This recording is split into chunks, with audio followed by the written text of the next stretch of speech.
जय हिंद, नमस्कार दोस्तों। जो हमारी संविधान और राज्य व्यवस्था की सीरीज चल रही है, जीरो से हीरो की सीरीज, उसमें हम बहुत सारी चीजें संविधान और राज्य व्यवस्था की पढ़ा चुके हैं। लेकिन कुछ-कुछ बच्चों का कमेंट आ रहा है कि सर सबसे पहले हमें संविधान के पार्ट पढ़ा दीजिए, भाग पढ़ा दीजिए, क्योंकि यहाँ से क्वेश्चन ज़्यादा आते हैं। तो ना सिर्फ हम आज संविधान के भाग यानी पार्ट को पढ़ने वाले हैं, उनसे आए हुए विभिन्न परीक्षाओं में जो सवाल पूछे गए हैं, वो भी हम लेके आए हैं। कुछ नए सवाल बना के लेके आए हैं आपके लिए, ताकि आप एक बेहतर तरीके से तैयारी कर सकें और आप आने वाली जो भी परीक्षा आप देना चाहते हैं, अगर उसमें संविधान और राज्य व्यवस्था के प्रश्न आते हैं और अगर भाग से प्रश्न आएंगे तो आपको इस पार्ट से यानी इस वीडियो से जरूर वो हल हो जाएंगे, आपसे इस चीज की गारंटी है। तो चलिए हम शुरू करते हैं। लेकिन जैसे कि हम जानते हैं कि जब हम ऑफलाइन क्लास में पढ़ते हैं तो उन्हीं में से सामने बैठा हुआ बच्चा ये हमसे पूछ लेता है कि सर ये भाग क्या है या भाग की जरूरत क्यों थी। तो सबसे पहले हम संविधान के भाग पढ़ने से अच्छा ये है कि पहले हम संविधान के भाग को बेसिक तरीके से समझें। ये अलग बात है कि जो बच्चा थोड़ा सा पढ़ा लिखा है वो जान जाता है कि हाँ, मूल संविधान में 22 भाग थे, आज वर्तमान में टोटल 25 भाग हो गए, उनमें से एक भाग निरस्त हुआ, हमारा 7वां भाग।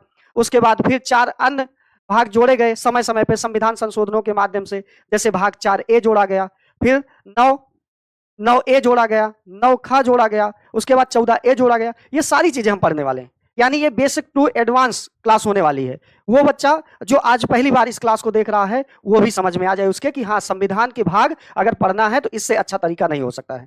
तो पहले हम चलिए इसके बेसिक चीजों को हम समझने का प्रयास करते हैं कि संविधान के भाग क्या होते हैं। उसके बाद हम भाग 1, 2, 3, 4, 5 जो भी है, आज वर्तमान की बात करें चाहे इससे पहले की बात करें कि वर्तमान समय में कितना है या मूल संविधान में कितने भाग थे, ये सारे डाउट आपके क्लियर होने वाले हैं। और लास्ट तक आप ये जरूर देखिएगा, आप लोगों के लिए एक होमवर्क भी है और बहुत सारे थ्योरी के साथ साथ हम प्रश्न भी लेके आए हैं जो आपके विभिन्न एग्जामों में आए हुए हैं और बहुत नए सवाल भी लेके आए हैं। तो चलिए हम क्लास को स्टार्ट करते हैं और देखने का प्रयास करते हैं कि संविधान के भाग क्या हैं। तो सबसे पहले हम ये देखने का प्रयास करते हैं कि जब हमारा भारत अंग्रेजों के चंगुल से आजाद होता है तो आजादी के बाद जो संविधान सभा बनाई गई थी, उन संविधान सभा में जो पहले 389 व्यक्ति थे, फिर बाद में भारत और पाकिस्तान का बंटवारा हो जाता है और बंटवारा होने के बाद आप देखते हैं कि 90 सीटें पाकिस्तान में चली जाती हैं, बाकी बची हुई जो सीटें थी यानी 299 सीटें, उन्हीं के द्वारा हमारे संविधान सभा यानी वर्तमान संविधान सभा का गठन होता है और उन्हीं के द्वारा हमारा आधुनिक संविधान बनता है। तो संविधान तो बन गया और संविधान बनाया गया तो संविधान को सब लोग आसानी से समझ सकें, आसानी से मतलब बता पाएं। जैसे कि अगर आपको किसी पार्ट की जरूरत है, कोई बात समझनी है संविधान की, तो आपको पूरी किताब ना पलटनी पड़े, आपको ये पता रहे कि हाँ, फलाने भाग में जाके हम देख सकते हैं कि जैसे मान लीजिए कि आपको नागरिकता से संबंधित चीजों को समझना है कि कौन भारत के नागरिक हो सकते हैं, कौन भारत के नागरिक नहीं हो सकते हैं। तो पूरी किताब पलटने से अच्छा है कि सारे लोग मिलके ये डिसाइड किए कि एक जो किताब है, किताब के जो हिस्से को एक ही तरीके से बातें हैं, एक ही तरीके की बातें कही गई हैं, उनको एक जगह कर दिया जाए। जैसे नागरिकता के बारे में आपको जानना है तो आप भाग 2 में जाके पढ़ लीजिए, आपको सारी चीजें पता चल जाएंगी। तो यही चीज है कि मान लीजिए ये एक बड़ा गोला है और बड़ा गोला जो ये संबोधन कर रहा है, ये हमारे पूरे संविधान को संबोधन कर रहा है, यानी कॉन्स्टिट्यूशन को ये संबोधित कर रहा है, संविधान को संबोधित कर रहा है। ये बड़ा गोला आपके संविधान का है। उसके बाद इस संविधान को और अच्छे से समझने के लिए फिर संविधान में बैठे सारे लोगों ने कहा कि भैया इस संविधान को बांट दीजिए, आप इसमें भाग में बांट दीजिए, यानी पार्ट में जो हम आप पढ़ने वाले हैं। उसके बाद फिर कहे कि अब इस पार्ट को भी और अच्छे से समझने के लिए क्या कर दीजिए, इसको अध्याय में बांट दीजिए। किसमें बांट दीजिए? अध्याय में, यानी चैप्टर में बांट दीजिए। उसके बाद फिर से यह कहा गया कि इस अध्याय को भी अच्छे से समझने के लिए इन अध्याय को भी अनुच्छेद में बांट दीजिए और पुनः फिर अनुच्छेद को भी फिर किस में बांटने के लिए कहे कि उप अनुच्छेद में बांट दीजिए।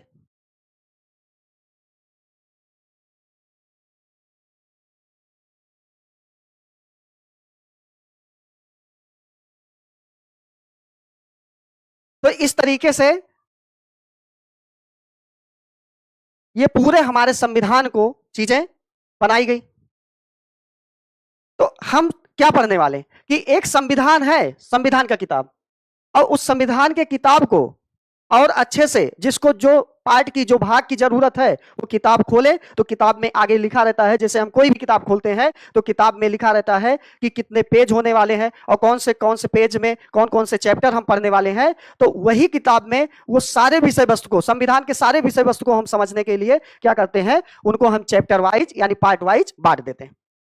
और आप देखते हैं कि कुछ कुछ किसी किसी किताबों में चैप्टर बहुत बड़ा रहता है, तो उस चैप्टर को भी क्या, सॉरी, उस भाग को हम क्या बांट देते हैं, खंड में बांट देते हैं। तो हमारे संविधान के कुछ भाग बहुत बड़े थे तो उनको हम चैप्टर में बांट देते हैं। जैसे भाग 5 अगर आप पढ़ते हैं तो भाग 5 एक बहुत बड़ा है, जिसमें बहुत सारी चीजें आप पढ़ते हैं। संघ की कार्यपालिका पढ़ते हैं, संघ की न्यायपालिका पढ़ते हैं, राष्ट्रपति के बारे में पढ़ते हैं, प्रधानमंत्री के बारे में पढ़ते हैं, उपराष्ट्रपति के बारे में पढ़ते हैं, ठीक, महान्यायवादी के बारे में पढ़ते हैं, नियंत्रक एवं महालेखा परीक्षक के बारे में पढ़ते हैं। तो आपको सोचना चाहिए कि ये सारी चीजें अगर एक भाग में रहेगी तो हमें केवल राष्ट्रपति पढ़ना है तो हम राष्ट्रपति के अध्याय में ही जाके पढ़ लेंगे, फिर हमें सारा सब कुछ पलटने की जरूरत नहीं, सारे पेज पलटने की जरूरत नहीं। तो यही चीज कहा गया कि संविधान का एक जो बड़ा गोला आपको दिख रहा है, पहले पूरा किताब एक संविधान है और संविधान को और अच्छे से समझने के लिए हम पार्ट बनाते हैं, और जो कि मूल संविधान में 22 पार्ट थे और आज वर्तमान दृष्टि से कुल 25 पार्ट हो गए हैं। और उस पार्ट को भी, चूंकि बहुत सारे पार्ट हमने जैसे बताया कि भाग 5 हो गया वो बहुत बड़ा पार्ट है, भाग 6 हो गया वो भी बहुत बड़ा पार्ट है। तो हमारे पास समय नहीं, हमें पूरी किताब पलटने के लिए समय नहीं है। हमारे साथ कोई अन्याय हो रहा है तो हम देखेंगे कि इस अन्याय से हमें छुटकारा कौन दिलाता है, न्यायपालिका दिलाती है। तो हम भाग 5 में जाके देख लेंगे कि हम सुप्रीम कोर्ट के बारे में पढ़ लेंगे। तो उसी चीज को पुनः फिर से अध्याय में बांटा गया कि हमें पूरा भाग अगर बड़ा है तो बड़े भाग को हम कैसे, और जो उसमें लिखी गई बातें हैं कम समय में हम कैसे पढ़ सकते हैं। चाहे हमें राष्ट्रपति के बारे में पढ़ना है या न्यायपालिका के बारे में पढ़ना या विधायिका के बारे में पढ़ना है तो वो सारी चीजें चैप्टर वाइज लिखी गई है। महान्यायवादी के बारे में जानना है, चैप्टर वाइज लिखी गई है। यानी कि और अच्छे से समझना चाहें तो जो ये हमारे संविधान का ये भाग है, ये भाग टोटल कितने हैं मूल संविधान में? मूल संविधान में टोटल भाग जो थे वो थे 22 और वर्तमान में टोटल 25 हो गए हैं। तो जो ये 22 भाग है, भाग नंबर 1, 2, 3, 4, 5, एक में कोई चैप्टर नहीं जिसमें संघ एवं राज्य क्षेत्र की बात की गई है। तो ये छोटा पार्ट है। अगर भारत के संघ यानी जो वर्तमान में संघ राज्य क्षेत्र है उसके बारे में जानना है तो भाग 1 में चले जाइए, जिसमें कहा गया कि भारत 28 राज्य 8 यूनियन टेरिटरी से जो वर्तमान में है उन्हीं को मिला के भारत एक संघ होगा। तो इसमें चूंकि बहुत ज्यादा बात नहीं कही गई है तो इसको बांटने की जरूरत नहीं पड़ी चैप्टर में। भाग 2 में भी नागरिकता है, नागरिकता भी बहुत बड़ा पार्ट नहीं था, इसलिए इसको भी चैप्टर में बांटने की जरूरत नहीं समझे। भाग 3 में आप मूल अधिकार के बारे में पढ़ते हैं, ये भी मतलब बहुत बड़ा नहीं है, इसलिए हम इसको भी चैप्टर में नहीं बांटते हैं। भाग 4 जो आपके डीपीएसपी की बात करता है यानी राज्य के नीति निर्देशक तत्व की बारे में बात करता है, उसमें भी यही कहा गया कि हाँ यह भी बहुत बड़ा पार्ट नहीं था तो इसको हम चैप्टर में नहीं बांटते हैं। लेकिन भाग 5 ऐसा है, जो आपके भाग 5 है वो बात करता है आपके संघ की, संघ सरकार की बात करता है। और संघ सरकार में कई सारी चीजें पढ़ना पड़ता है। प्रधानमंत्री के बारे में, राष्ट्रपति के बारे में, उपराष्ट्रपति के बारे में, संघ की न्यायपालिका के बारे में, महान्यायवादी के बारे में। उसके बाद आप जानते हैं नियंत्रक एवं महालेखा परीक्षक के बारे में पढ़ना पड़ता है। तो ये सारी चीजें हैं जो भाग 5 में है। तो भाग 5 बहुत बड़ा है, तो इसलिए हम क्या करते हैं, इसको हम कई सारे चैप्टर में बांट देते हैं, 1, 2, 3, 4, 5, 5 चैप्टर में इसको बांट के तब हम इसका अध्ययन करते हैं। तो आई थिंक आप ये समझ गए होंगे कि हाँ भाग क्या है। हम ये महसूस करके पढ़ा रहे हैं कि हमारे सामने जो बच्चा बैठा है वो बच्चा कुछ नहीं जानता है। हम उसको भी साथ लेके चलेंगे, हम उन बच्चों को भी लेके चलेंगे कि जो सब कुछ जानते हैं लेकिन उनको नहीं पता है कि सर इससे संबंधित सवाल कैसे बनते हैं। वो नहीं खोज पा रहे हैं, पढ़ तो लिए हैं, किसी तरीके से तैयार कर लिए, लेकिन उनके पास क्वेश्चन का बैकअप नहीं है। तो उनके लिए भी, यानी एक क्लास उन बच्चों के लिए जो पहली बार संविधान पढ़ने की हिम्मत जुटाया है, तो हम उसके लिए भी। और हम उन बच्चों के लिए हैं जो किसी तरीके से पढ़ लिए लेकिन उनके पास क्वेश्चन आंसर का बैकअप नहीं है कि क्वेश्चन आंसर कैसे पूछे जाते हैं, उनके लिए भी। तो चलिए हम स्टार्ट करते हैं, और इस उम्मीद से कि अब शायद आप थोड़ा बहुत समझ गए हैं कि संविधान के भाग किसे कहते हैं। तो एक बड़ी किताब जो आप पढ़ रहे हैं, उस किताब का एग्जाम्पल मान सकते हैं कि जैसे किताब खोलते हैं तो किताब में कई सारे चैप्टर दिए रहते हैं। तो वैसे इस किताब को यानी संविधान को समझने के लिए हम संविधान को कई भागों में बांटते हैं, और हर भाग किसी ना किसी से संबंध रखता है। जैसे हमने बताया कि 1 में संघ एवं राज्य क्षेत्र, 2 में नागरिकता, 3 में मौलिक अधिकार, 4 में डीपीएसपी, 4A में मौलिक कर्तव्य, 5 में संघ सरकार। तो ऐसे कई सारे भाग बनाए गए। मूल संविधान में 22 भाग थे। तो आइए हम ये समझने का प्रयास करते हैं कि भाग 1 से लेकर जो अभी वर्तमान में या पहले कितने भाग थे, 22 थे, वो सारी चीजों को हम समझेंगे, और लास्ट में इनसे संबंधित हम सारे एमसीक्यू भी सॉल्व करने वाले, चाहे वो किसी परीक्षा के सवाल रहे हों और चाहे आने वाले समय में वो पूछे जा सकते हैं, वैसे भी सवाल मिलेंगे आपको। तो लास्ट तक जरूर आप बने रहिएगा, और लास्ट में आपके लिए एक होमवर्क भी रहेगा जो आपको घर से करके लाना है। और घर से करके लाने का तात्पर्य यह है कि आप जब ये वीडियो देख रहे हैं तो इतनी मेहनत कर रहे हैं, इतना अपना टाइम इन्वेस्टमेंट की हमारे ऊपर, तो आप लास्ट में एक कमेंट जरूर छोड़िए कि हाँ सर, इस प्रश्न का जवाब ये सही है, ताकि मुझे भी अच्छा लगे कि हाँ जो हम पहल किए हैं जीरो से लेकर हीरो वाली पहल में, उसमें आपको फायदा मिल रहा है। तो चलिए हम अब ये समझने का प्रयास करते हैं कि संविधान के भाग कौन कौन से हैं।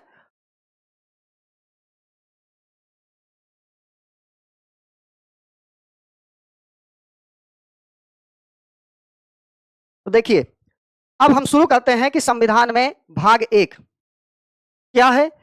तो हम इधर भाग देखेंगे और साथ ही साथ यह भी देखेंगे जो अनुच्छेद है वो कितने से कितने के बीच अनुच्छेद है, सवाल यह भी पूछा गया। आपको यह जान के आश्चर्य होगा, हमारे साथ हमारे सहपाठी जो कभी हम कंपटीशन की तैयारी करते थे तो वो भी हमारे साथ तैयारी करते थे, और एक बार परीक्षा दोनों लोगों की साथ में ही पड़ी। उनको अच्छे से पाठ तैयार था, हमको भी तैयार था, लेकिन वो ओवर कॉन्फिडेंस में आ गए और सवाल इसी से पूछ लिया कि पूछा था कि संविधान में नागरिकता का उल्लेख किस भाग में है, और उसमें भाग भी बताना था और अनुच्छेद भी बताना था, और उसमें 4 विकल्प दिए गए थे और बहुत सटीक सटीक विकल्प दिए गए थे। भाग 2 दिया गया था, अनुच्छेद 5 से 11, भाग 2 अनुच्छेद 5 से 12, भाग 2 अनुच्छेद 5 से 13, अनुच्छेद भाग 2 अनुच्छेद 5 से 14 तक। जो बच्चा पता है उसको, वो एग्जाम हॉल में बैठा है, अगर ज्यादा एडवांस बनने का कोशिश करता है तो उससे आते हुए भी सवाल गलत हो जाते हैं। इसलिए ज्यादा पढ़ने से अच्छा है कि ज्यादा मनन करना। जो आप पढ़ लिए हैं उनका मनन जरूर करते रहिए। यानी अगर ये वीडियो आपके समझ में आ रही है तो कहीं कुछ भूल रहे हैं तो आप एक बार यहां समय इन्वेस्टमेंट कर चुके हैं, तो दोबारा आप आएंगे तो शायद वो चीजों को जो नए तरीके से किसी को आप देखेंगे उससे ज्यादा समय लग सकता है। यहां पे आप आएंगे तो आपको कम समय में वही चीजें पता चल जाएगी। तो सवाल उनसे गलत हो गए और जैसे बाहर निकले उनको वो बहुत खुश हुए कि यार जो पढ़े थे वही आ गया। हमके क्या आ गया कि यार संविधान के भाग 2 के बारे में पूछ लिया और हमने ऑप्शन लगा के चले आए 5 से 12 तक। हमके क्या, फिर से बोलो, हमके 5 से 12 तक। उन्होंने कहा हमके भैया गलत है, तो तुरंत नाराज हो गए हमारे ऊपर। तो हमने कहा कि ठीक है, आप जानते हैं अच्छी बात है, लेकिन जो मुझे पता है वो शायद 5 से 11 तक है। एक बार वेरीफाई जरूर कर लीजिए और जाके देख लीजिए इसी समय ऑप्शन में क्या 5 से 11 तक का भी कोई ऑप्शन है। तो देखे तो कहीं हाँ है, तो हमने उनसे यही कहा कि शायद यही ऑप्शन सही है। कहीं नहीं, हमारा वाला सही है। तो यही चीज नहीं करना है कि ज्यादा पढ़ने से अच्छा है कि कम पढ़िए लेकिन सही पढ़िए, और लास्ट में चेक किए तो बताए हम कि भैया 5 से 11 तक ही है। यानी सवाल कभी कभी सीधे ये पूछ लेगा कि भाग 1 किससे संबंधित है, और कभी कभी ये भी पूछ लेता है कि कौन से आर्टिकल से कौन से आर्टिकल के बीच है। दोनों सवाल बन सकते हैं। तो हम दोनों दृष्टि से, दोनों नजरिए से थ्योरी भी पढ़ाएंगे और इनसे आए हुए सवाल भी आपको दिखाने वाले। तो चलिए हम फिलहाल स्टार्ट करते हैं। ये कुछ चीजें जानकारी में होना चाहिए आपके, कि ताकि हम जो गलती पिछला कोई कर चुका है वो गलती हमसे ना हो। तो चलिए हम स्टार्ट करते हैं। भाग 1, अगर आपसे पूछे कि कौन से आर्टिकल से कौन से आर्टिकल तक इसका उल्लेख किया गया, तो आप बताइए कि आर्टिकल 1 से लेकर 4 तक, यानी संघ एवं राज्य क्षेत्र जब आपको हम पढ़ाएंगे, डिटेल से पढ़ाएंगे, तो उसमें संघ एवं राज्य क्षेत्र के बारे में जितनी भी बातें कहनी थी वो आर्टिकल 1 से लेकर 4 तक बता दी गई। अब आप कहेंगे कि सर 1 से 4 तक भी हम नहीं जानते हैं क्या होता है अनुच्छेद। तो आप अपने घर का एग्जाम्पल लीजिए, दादाजी हो गए या पिताजी हो गए, वो घर का नियम कानून बनाए, कायदा बनाए और उसमें बता दिए कि भैया कि कोई भी नियम कानून है, चाहे पढ़ाई के लिए, चाहे खाने के लिए, चाहे किसी चीज के लिए, तो अगर खाना खाने के लिए नियम बनाए तो बता दिए कि नंबर 1 2 3 कि इतने से इतने बजे के बीच में आपको खाना खा लेना, इतने से इतने बजे के बीच में आपको शाम का खाना मिल जाएगा, नाश्ता कब मिलेगा। तो वैसे संघ एवं राज्य क्षेत्र के बारे में 4 धाराएं, 4 आर्टिकल के बारे में बात किया गया कि आर्टिकल 1 में यही कहा गया कि भारत जो है वो भारत क्या होगा, एक राज्यों का संघ होगा और जिसमें 3 चीजें आपको पढ़ने पड़ते हैं कि जिसमें राज्य भी रहेगा, केंद्र शासित प्रदेश भी रहेगा और अर्जित भूमि भी रहेगी।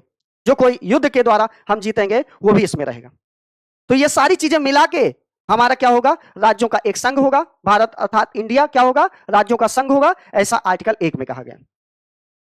तो वैसे इसमें सारी चीजें लिखी गई हैं। 2 में क्या कहा गया है कि कोई भी अगर विदेशी क्षेत्र अगर हम युद्ध के समय जीतते हैं तो उसको भारत में कैसे लेकर आएंगे, फिर बाद में उनको हम क्या करेंगे, इस बारे में बात की गई है 2 में। 3 में कि जो वर्तमान में आप पढ़ते हैं 28 राज्य 8 यूनियन टेरिटरी, उनके क्षेत्र को बढ़ाना है, घटाना है, नाम में परिवर्तन करना है, परिवर्तन करने का मतलब नाम बदलना है। तो ऐसी सारी बातें हम आर्टिकल 3 में पढ़ते हैं। और 4 में हम क्या पढ़ते हैं, 4 में हम वो चीज पढ़ते हैं कि इन सभी में अगर कोई परिवर्तन करना है, चाहे आर्टिकल 2 में चाहे आर्टिकल 3 में, तो वो सारी चीजें जो हम पढ़ते हैं या इसमें जो परिवर्तन करने की शक्ति दी गई वो दी गई संसद को। और संसद ही क्या कर सकता है, इन सारी चीजों में परिवर्तन कर सकता है, लेकिन जो परिवर्तन होगा वो साधारण विधेयक से, साधारण बहुमत से ही होगा। यानी आर्टिकल 368 के तहत ये संशोधन नहीं माना जाता। तो भाग 1 में यही कहा गया कि भारत क्या होगा, संघ और उसका राज्य क्षेत्र मिला के क्या होगा, भारत राज्यों का एक संघ होगा, जो ये हमारे मूल संविधान का हिस्सा थी। ये चीज आपको जानना है। तो ये एग्जाम्पल के तौर पे हम बता दिए आपको भाग 1 में आर्टिकल क्या है, 1 में क्या है, 2 में क्या है, 3 में क्या है, 4 में क्या है। लेकिन हम अनुच्छेदों की एक नई सीरीज लेके आएंगे आप लोगों के लिए और बहुत जल्द लेने वाले हैं। तो अभी के लिए हम अनुच्छेद नहीं, केवल बस आपको दिमाग में ये बसाना है कि जो गलती हमारे मित्र ने की थी वो गलती आपसे ना हो। केवल इतना पूछे कि भाग 1 में संघ एवं राज्य क्षेत्र का विस्तार जो है कौन से अनुच्छेद से कौन से अनुच्छेद के बीच में है, तो आपको ये याद रखना है कि भाग 1 में अनुच्छेद 1 से 4 तक संघ एवं राज्य क्षेत्र के बारे में बात किया गया है, जो हमारे मूल संविधान का हिस्सा थे। बस इतना याद रखना, बाकी हम अनुच्छेद अलग तरीके से पढ़ा देंगे। अभी उद्देश्य केवल क्या है कि आपको सारे भागों के बारे में बताना और साथ ही साथ यह भी बताना कि वो जो भाग हैं कौन से आर्टिकल से कौन से आर्टिकल के बीच में है, ये जानना है बस। तो चलिए हम एक समझ गए, दूसरे को हम समझने का प्रयास करते हैं कि भाग 2 में नागरिकता के बारे में बात की गई है, अनुच्छेद 5 से 11 के बीच है। और जो भाग 2 है इसमें भी नागरिकता जो है वो हमारे मूल संविधान का हिस्सा था। इसमें बहुत सारी चीजें आप पढ़ते हैं, नागरिकता अधिनियम 1955 के बारे में पढ़ते हैं, पीआईओ क्या है, ओसीआई कार्ड क्या है, एनआरआई कौन होते हैं, या नागरिकता संशोधन अधिनियम 1955 में अभी तक कुल कितने बार संशोधन हो गए हैं, लेटेस्ट वाला संशोधन कौन सा है जो 2019 में हुआ था, पीआईओ ओसीआई कार्ड का विलय कैसे हुआ। यानी बहुत जबरदस्त तरीके से ये पार्ट वाइज भी पढ़ेंगे, सारी डिटेल के साथ पढ़ेंगे, सारे आपको मास्टर बना देंगे। इसलिए इस सीरीज का नाम ही क्या है, जीरो से लेकर हीरो। संविधान और राज्य व्यवस्था में आपको हीरो बना देंगे, बशर्ते बस आपको इत्मीनान से ये सारी वीडियो जैसे जिस तरीके से आ रही हैं उस तरीके से आप देखते जाइए, प्रॉपर नोट्स बनाते जाइए, आपको बहुत सारी चीजें मिलने वाली। ठीक, तो नागरिकता सिर्फ अभी हम पार्ट वाइज पढ़ रहे हैं, बाकी नागरिकता में बहुत सारी चीजें पढ़ने वाली, लेटेस्ट की चीजें भी आप जानेंगे। अब आइए भाग 3 हम पढ़ते हैं।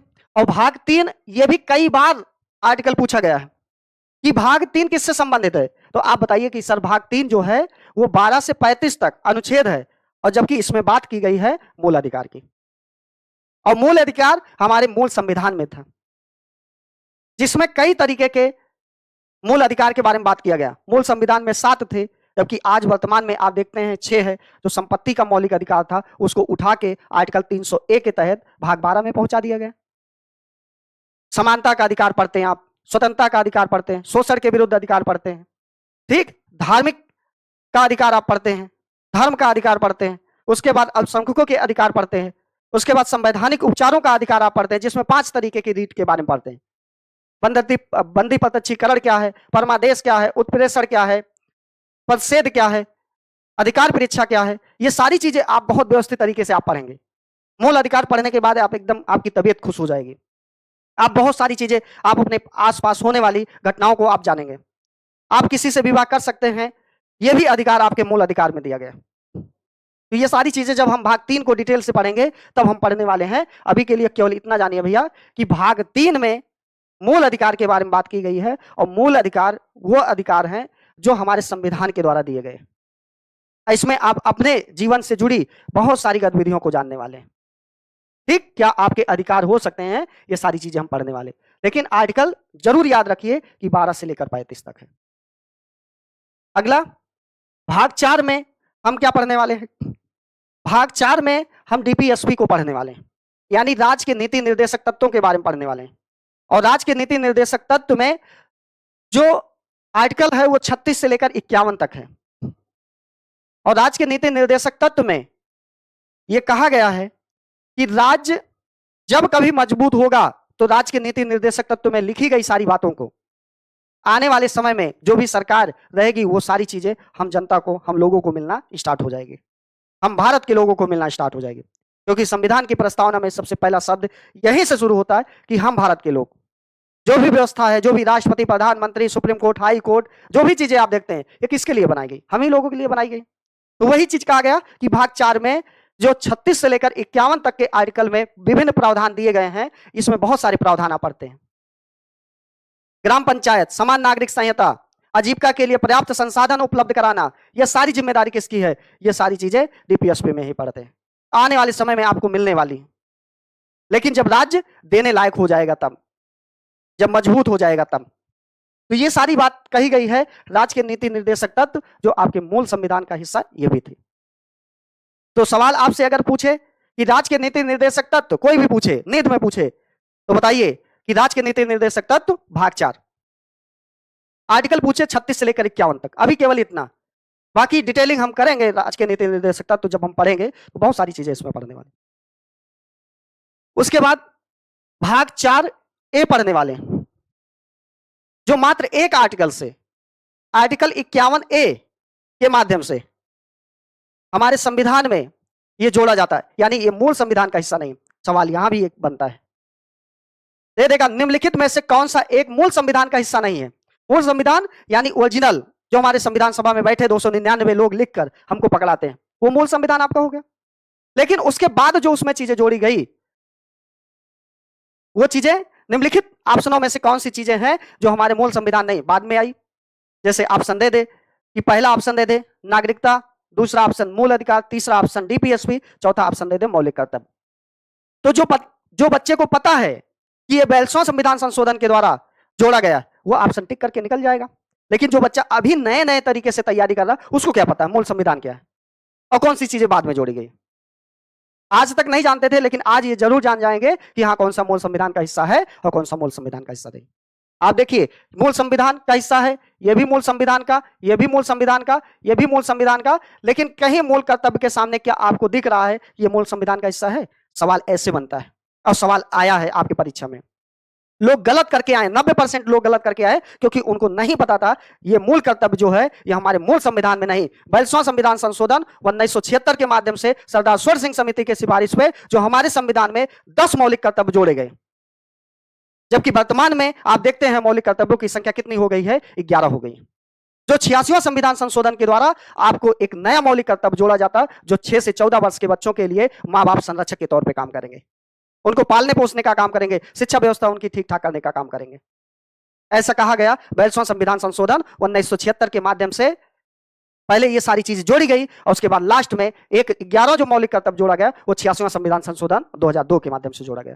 तो आई थिंक आप ये बता सकते हैं कि यहां सर ये जो 4 आप पढ़े, चाहे भाग 1, 2, 3, 4, ये सारी चीजें हमारे ओरिजिनल कॉन्स्टिट्यूशन में थी। जबकि एक जो जुड़ी है वो है हमारा कौन सा? भाग 4 ए जोड़ा गया, जिसके लिए केवल एक आर्टिकल पढ़ते हैं बस, 51 ए। तो सवाल चाहे मूल संविधान से पूछे चाहे बाद में चीजें जोड़ी गई हैं वो कौन सा है, तो आप ये टिक करिए कि उन सभी 4 चीजों में जो अभी तक हम पढ़े हैं उनमें एक चीज हमको मिली कि जो बाद में जोड़ी गई। और कौन सा? मौलिक कर्तव्य जोड़ा गया या मूल कर्तव्य जोड़ा गया 42वां संविधान संशोधन 1976 के माध्यम से, सरदार स्वर सिंह समिति की सिफारिश से। ये सारी चीजें हम बाद में पढ़ेंगे कि उनमें से कौन कौन से पार्ट हैं, चाहे राष्ट्रीय गीत हुआ, राष्ट्रगान हो गया, इन सब सारी चीजों का आदर सम्मान करना ये आपका मौलिक कर्तव्य है। ये सारी चीजें हम अलग से पढ़ेंगे। अगला फिर हम भाग 5 पढ़ते हैं और भाग 5 जो है वो 52 से लेकर कितने तक 151 तक के बारे में बात करता है, जो आपके संघ सरकार के बारे में बात करता है, जो आपके संघ के बारे में बात करता है, यूनियन गवर्नमेंट के बारे में बात करता है।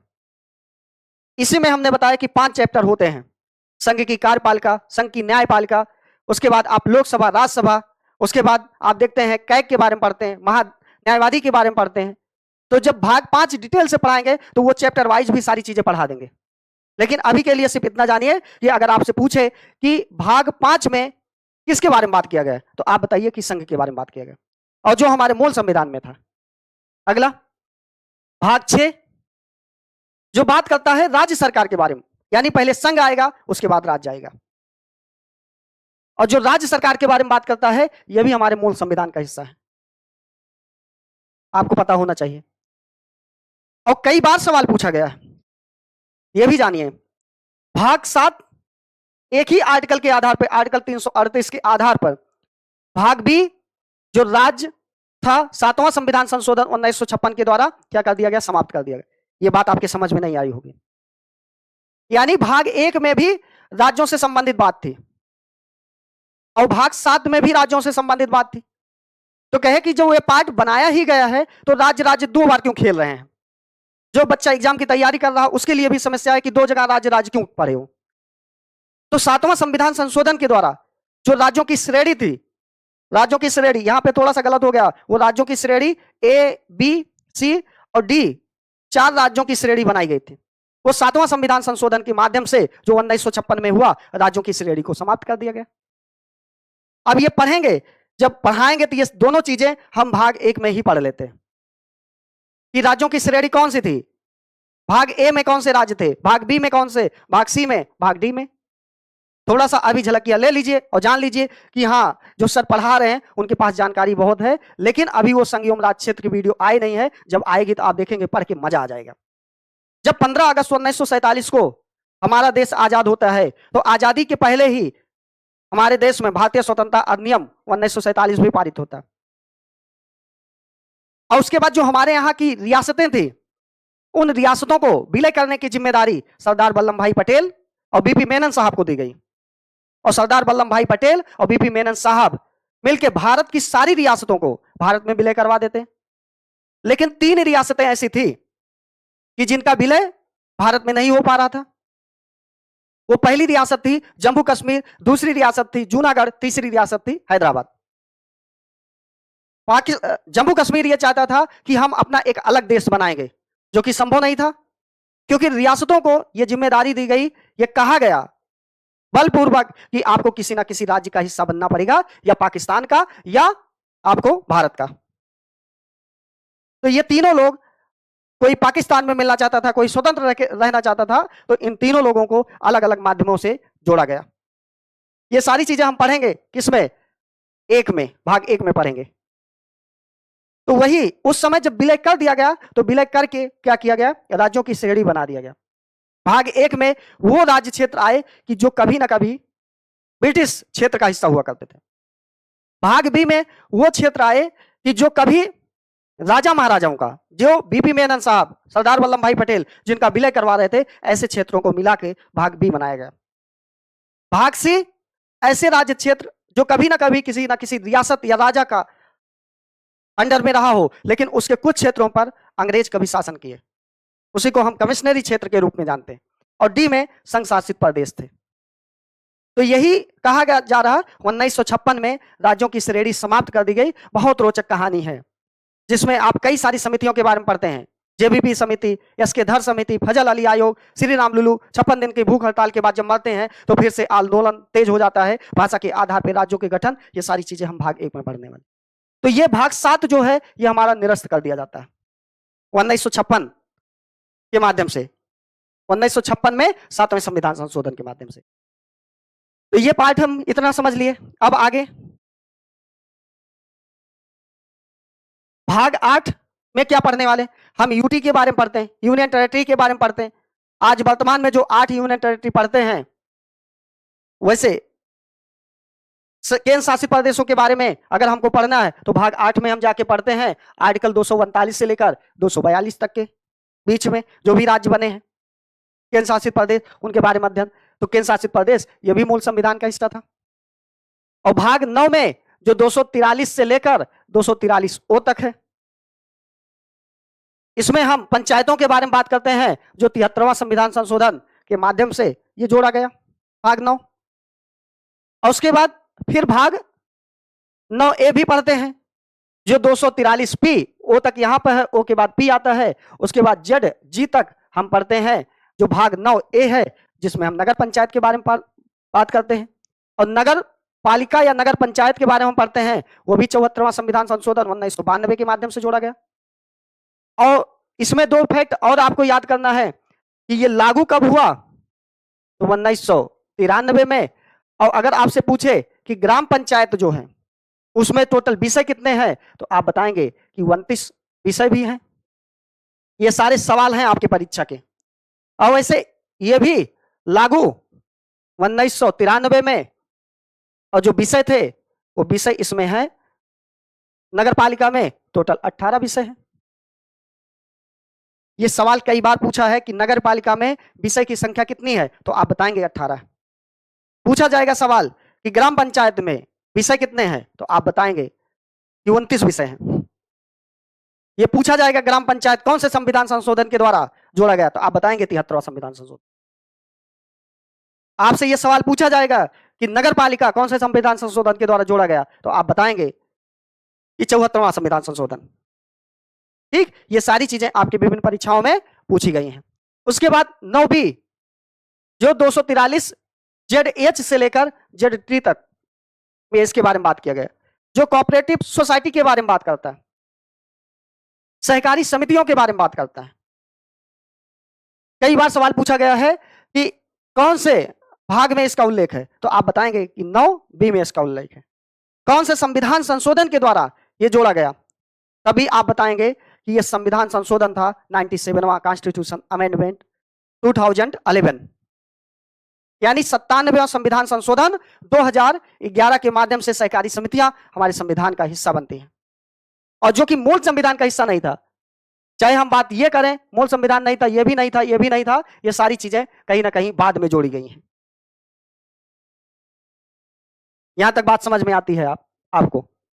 आगे भाग 10 में जो बात किया गया 244 से लेकर 244A तक, जो बात करता है अनुसूचित एवं जनजातीय क्षेत्र के बारे में, जो हमारे मूल संविधान का हिस्सा था, यानी SC एवं ST के लिए विशेष प्रावधान किया गया भाग 10 में। यह भी सवाल आपसे पूछा है। और भाग 11 जो है ये आपके केंद्र और राज्य के संबंधों के बारे में बात करता है, लेकिन भाग 11 और 12 दोनों में अंतर रहता है। भाग 11 जो है वो भी केंद्र राज्य संबंध, लेकिन वो संबंध प्रशासनिक और विधायी संबंधों के बारे में बात करता है, यानी लेजिस्लेचर रिलेशन कैसे होगा राज्यों के साथ और एडमिनिस्ट्रेटिव रिलेशन कैसे होगा, इन सारी चीजों के बारे में बात किया गया। तो 2 संबंधों की बात करता है भाग 11 में, आपके विधायी और प्रशासनिक संबंध। ठीक, संघ राज्य संबंध इसमें नहीं लिखा है, लेकिन आप जानिए कि भाग 11 में जो आपके विधायी और प्रशासनिक संबंध के बारे में बात करता है, और जबकि भाग जो 12 है, भाग 12 जो 264 से लेकर 300A तक, जो आपको बताए कि हमारे मूल अधिकार में वर्तमान में 6 हैं और मूल संविधान में 7 थे। ये देखिए हमने कहा ना कि भाग 12 में संपत्ति का अधिकार जो मौलिक अधिकार था उसको उठा के भाग 12 में आर्टिकल 300A के तहत क्या कर दिया गया, एक कानूनी अधिकार बना दिया गया, एक संवैधानिक अधिकार बना दिया गया। बाद में हम समझेंगे कि मौलिक अधिकार को पढ़ते हुए कानूनी अधिकार कौन से होते हैं, सांविधिक अधिकार कौन से होते हैं, संवैधानिक अधिकार कौन से होते हैं, मूल अधिकार कौन से होते हैं। ठीक, ये सारी चीजें पढ़ने वाले। लेकिन अभी आपसे केवल पूछे कि भाग 12 जो है, भाग 12 जो बात करता है केंद्र राज्य के वित्तीय संबंधों के बारे में, वित्त के बारे में बात करता है। और कई बार आपके परीक्षा में सवाल पूछा गया कि निम्नलिखित में से किस भाग में राष्ट्रीय वित्तीय आयोग के बारे में बात किया गया, कौन से आर्टिकल के तहत? तो आर्टिकल 280 में आप देखिए 264 और 301 के तहत ही एक आर्टिकल आपका बीच में पड़ रहा है 280, और 280 ही बात करता है किसके बारे में? वित्त आयोग के बारे में बात करता है। ये सारे आपके परीक्षा के सवाल हैं। तो भाग 12 जो है 364 से लेकर 301 के बीच में है, और 280 जो है वो आपके भाग 12 में बात करता है, जो वित्त, संपत्ति, संविदाएं, वाद, 44वां संविधान संशोधन 1978 के द्वारा ही अनुच्छेद 301 के तहत क्या किया गया? संपत्ति का अधिकार आपके भाग 12 में लाके ऐड कर दिया गया। यहां तक बात समझ में आती। अगला भाग 13 में 301 से लेकर 307 तक वाणिज्य व्यापार के बारे में बात किया गया, जो हमारे ऑस्ट्रेलिया देश से लिया गया है, ऑस्ट्रेलिया से लिया गया है। और आप जानते हैं कि हमारा भारत देश है वो किसके साथ व्यापार करेगा, किसके साथ व्यापार नहीं करेगा, ये सारी चीजों का उल्लेख हम भाग 12 के माध्यम से, भाग 13 के माध्यम से हम ये तय करते हैं। ये चीज आप जानते हैं। उसके बाद फिर आप देखते हैं कि भाग 14 जो है, भाग 14 जो है वो 308 से लेकर 323 तक में हम संघ एवं राज्य क्षेत्रों के अधीन सेवाओं के बारे में बात करते हैं। जब कभी भविष्य में आपको यूपीएससी की तैयारी करना हो या स्टेट पीसीएस की तैयारी करना हो, तो जो सेवाओं के बारे में बात किया गया हमारे संविधान में, वो भाग 14 के अंतर्गत किया गया, जिसमें यूपीएससी, स्टेट पीसीएस आयोगों के गठन के बारे में बात किया गया आर्टिकल 315 में। अब देखिए 308 से लेकर 323 में के बीच में ही आपका 315 आएगा। कई बार सवाल पूछा गया यूपीएससी आयोग के बारे में जो बात किया गया है वो कौन से आर्टिकल के तहत? आप बताइए। 315 के तहत कई बार सवाल पूछा गया है। तो संघ एवं राज्यों के अधीन जो सेवाएं हैं, जो आपके मूल संविधान का हिस्सा है, ये भी चीजें हम पढ़ते हैं भाग 14 में। अगला फिर भाग 14 ए में हम पढ़ते हैं आर्टिकल 323 से लेकर 323 बी तक, जो अधिकरण की बात करता है, ट्रिब्यूनल की बात करता है, जो 42वां संविधान संशोधन 1976 के माध्यम से एडॉप्ट किया गया। यानी कि टोटल आप देख रहे हैं कि जो भी समझौता होगा, जो भी वाद विवाद होगा राज्य के झगड़ों में, केंद्र के झगड़ों में, तो उसके लिए ट्रिब्यूनल बना दिया जाएगा, अधिकरण बना दिया जाएगा।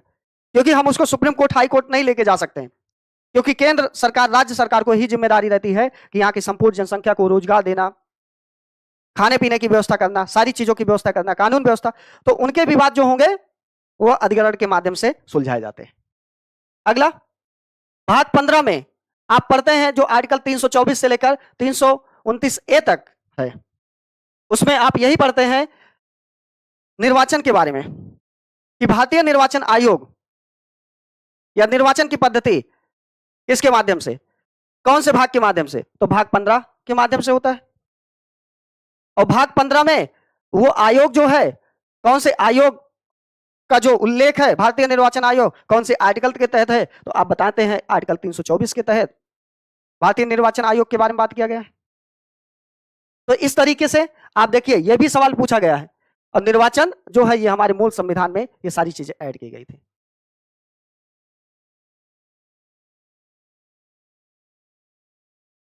अगला हम देखते हैं भाग कौन सा है। भाग 16 जो है 330 से लेकर 342 ए तक विशेष उपबंध किया गया है, एससी, एसटी, ओबीसी, यानी जो बहुत पिछड़े टाइप के व्यक्ति हैं, जो आर्थिक रूप से या समाज से किसी तरीके से जो अल्पसंख्यक टाइप के व्यक्ति हैं, उनकी सुरक्षा व्यवस्था हम भाग 16 के अंतर्गत करते हैं। और भाग 17 में जो 343 से लेकर 351 तक है, हम राजभाषा के बारे में बात करते हैं। और जब भाग 17 आप पढ़ते हैं तो भाग 17 में यह कहा गया कि मूल संविधान जो है, मूल संविधान में टोटल जो भाषाएं थी वो भाषाएं थी कितना? 14। कई बार सवाल पूछा है कि मूल संविधान में टोटल भाषाएं कितनी थी? तो 14 थी। क्या इसमें अंग्रेजी है? तो आप बताते हैं इसमें अंग्रेजी नहीं थी, यानी इसको गलत काट दीजिए। अपने दिमाग में बैठाइए कि मूल संविधान में जो 14 भाषाएं थी उसमें क्या अंग्रेजी थी? तो आप बताते हैं अंग्रेजी नहीं थी। लेकिन आप किसी किसी के मुंह से सुनते हैं कि वर्तमान में संविधान में टोटल 22 भाषाएं हो गई हैं।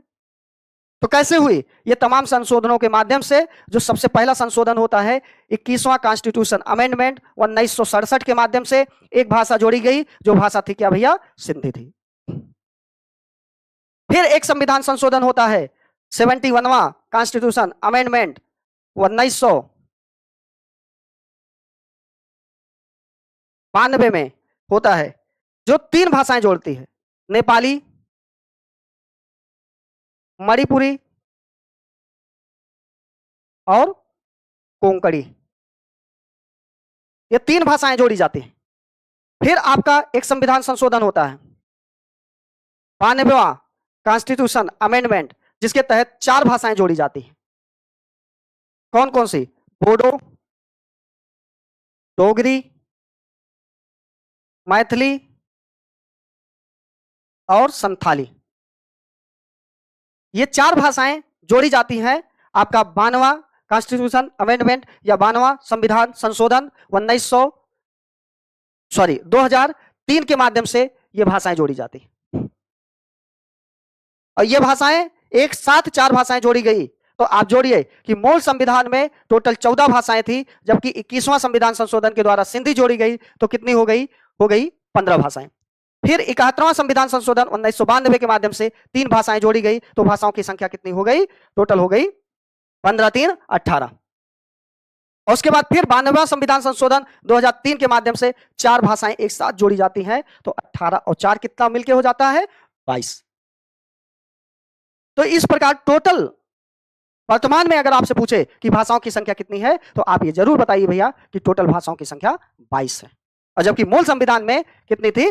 वो आपकी मूल संविधान में भाषाएं 14 थी। क्या इन 22 भाषाओं में क्या अंग्रेजी है? तो आप बताते हैं कि अंग्रेजी इसमें कोई भी भाषा नहीं है।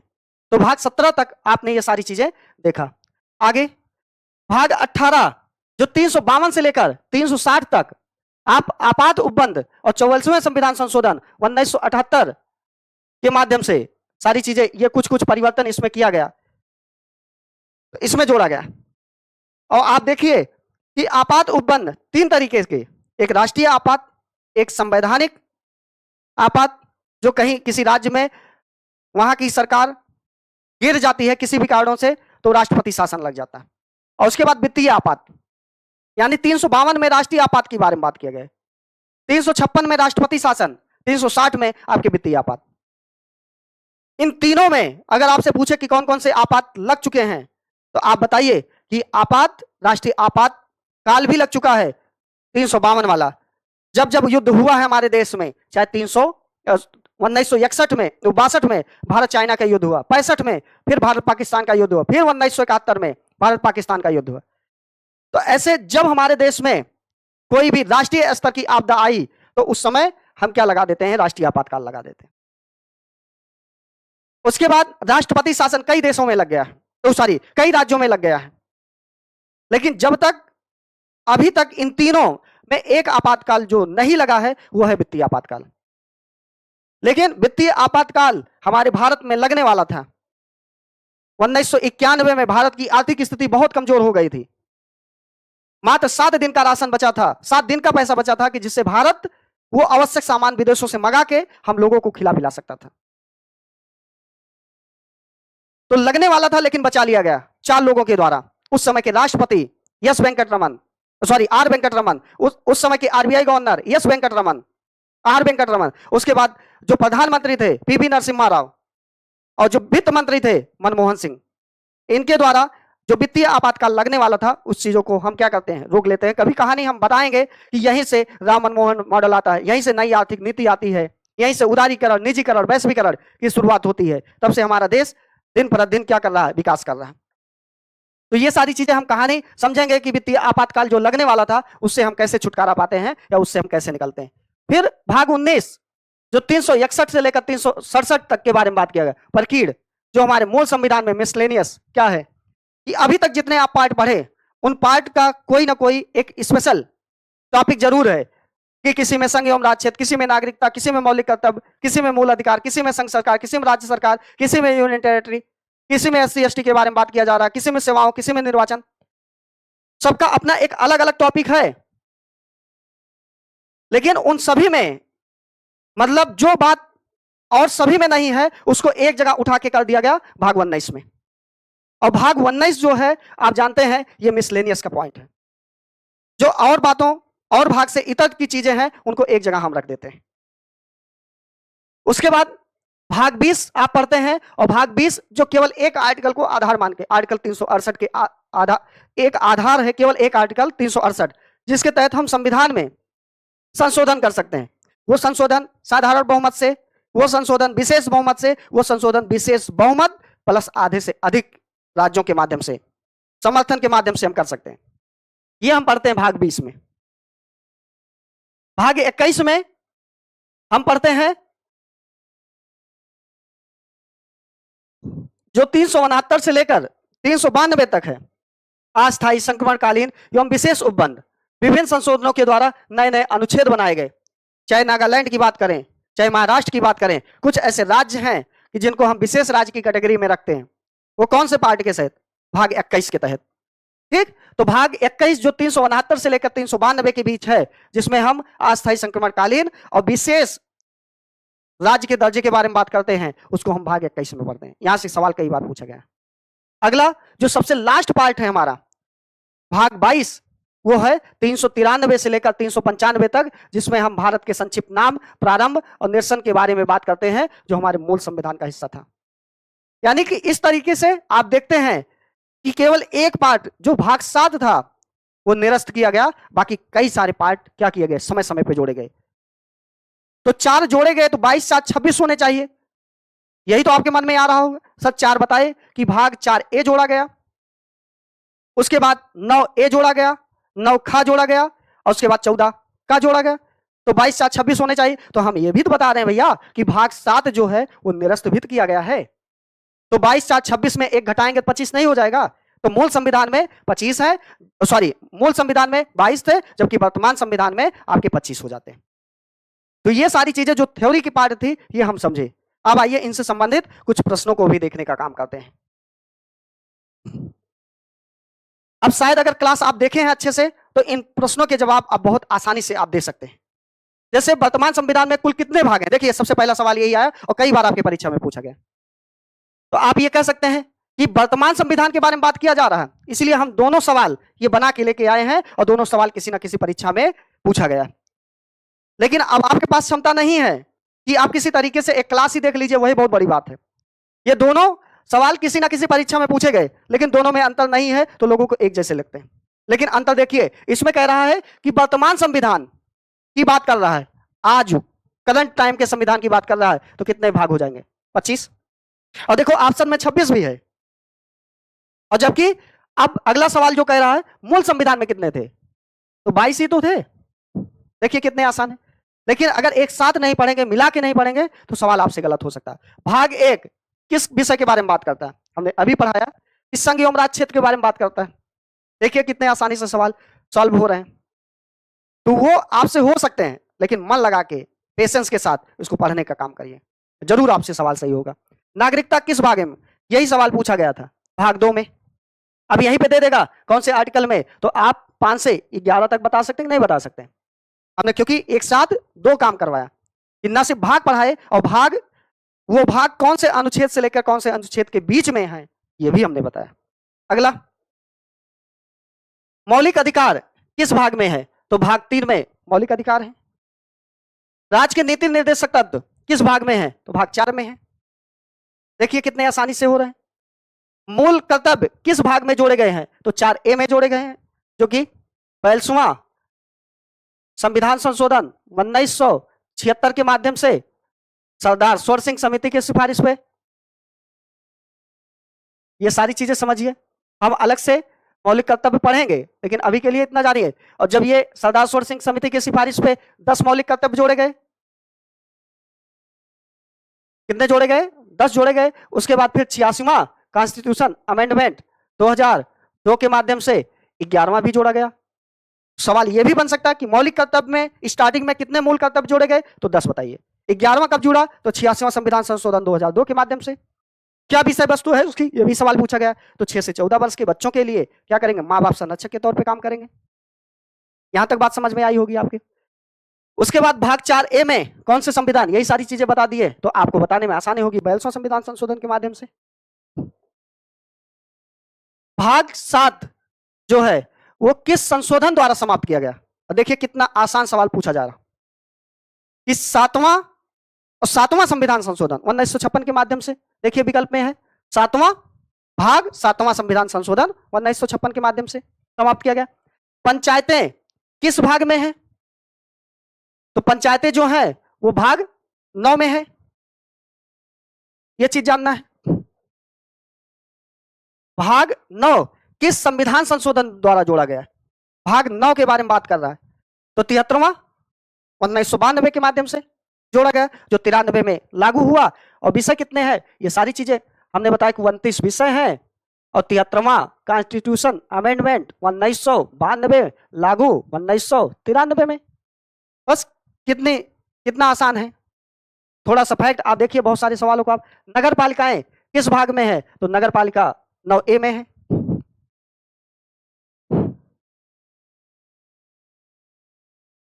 नौ ए किस संशोधन द्वारा जोड़ा गया? तो 74वां संशोधन के द्वारा 1992 में 18 विषय 1993 में ये लागू हो गए। सहकारी समितियां किस भाग में है? तो सहकारी समितियां भाग 9B में कौन सा संविधान संशोधन? 97वां कॉन्स्टिट्यूशन अमेंडमेंट 2011 के माध्यम से जोड़ा गया। बस अगला, भाग 9B किस संशोधन द्वारा जोड़ा गया? देखिए आ गया सवाल 97वां संविधान संशोधन के द्वारा। ये अभी आपको आसान लग रहे होंगे क्योंकि आप जस्ट पढ़े ही हैं। जब इसको बार बार पढ़ेंगे तो आपके दिमाग में भी ये सारी चीजें सेट हो जाएंगी। अगला, अधिकरण किस भाग में है? तो भाग 14A में है। हमने बताया 42वां संविधान संशोधन 1976 के माध्यम से एडॉप्ट किया गया, ये चीज जानना। राजभाषा किस भाग में है? तो भाग 17 ऑप्शन बी में दिख रहा है। और हमने बताया कि मूल संविधान में कितनी थी? 14, वर्तमान में 22, और जो संविधान संशोधन हुए हैं यानी कॉन्स्टिट्यूशन अमेंडमेंट जो हुए हैं कितने हुए हैं? पहले 21वां 1967 में हुआ, सिंधी जोड़ी गई। फिर आप 71वां पढ़ते हैं 1992 में 3 भाषाएं जोड़ी गई हैं। उसके बाद आप 92वां पढ़ते हैं 2003 में 4 भाषाएं जोड़ी गई। ये सारी चीजें आपको जानना है। अगला, आपात उपबंध किस भाग में है? तो भाग 18 में है, जो 3 तरीके के बारे में बात करता है। एक आपके राष्ट्रीय आपात जो 352 में है, जबकि राष्ट्रपति शासन 356 में है, और जबकि वित्तीय आपातकाल जो है वो 360 में है। ये चीज जानना, लेकिन भाग 18 में है। संविधान संशोधन किस भाग में है? तो भाग 20 में संविधान संशोधन की बात की गई। आर्टिकल 368 में 3 तरीके के, एक साधारण और एक विशेष प्लस आधे से अधिक राज्य को जिस बिल का समर्थन रहेगा वो बिल पास हो जाएगा। अस्थायी संक्रमणकालीन एवं विशेष उपबंध किसमें किया गया है? तो भाग 21 में इसके बारे में बात किया गया है। ये जो लास्ट सवाल है यही आपका क्या है? HW है, जिसमें संविधान का संक्षिप्त नाम, प्रारंभ, निरसन के बारे में बात किया गया है। इसको आपको बताना है कि ये किस पार्ट में है, और आपको ये हमारा वीडियो या पहल कैसा लग रहा है, कौन से टॉपिक पे आप चाहते हैं कि सर वीडियो जल्दी बना के दे दीजिए जिससे सवाल खूब आते हैं। तो हालांकि पार्ट वाइज तो चल ही रहा है। पॉलिटी के 0 से लेके हीरो वाली सीरीज में अभी तक हम बहुत सारी चीजें पढ़ चुके हैं। हम संविधान सभा तक की वीडियो डाल चुके हैं, और जो हमारा अगला पार्ट आने वाला है वो पार्ट, पहले इसके बाद हम बच्चों का कमेंट आ रहा अनुसूची पढ़ा दीजिए, अनुसूची भी पढ़ाएंगे। उसके बाद हम फिर आपका प्रस्तावना वगैरह पढ़ाना शुरू कर देंगे। भाग 1 पढ़ाएंगे, 2 पढ़ाएंगे, और उसमें जो कमेंट आएगा कि सर इसमें भी कहीं कोई दिक्कत है वो उसका अलग पार्ट बना देंगे हम। तो मिलते हैं अपने अगली वीडियो में, तब तक के लिए जय हिंद, जय भारत।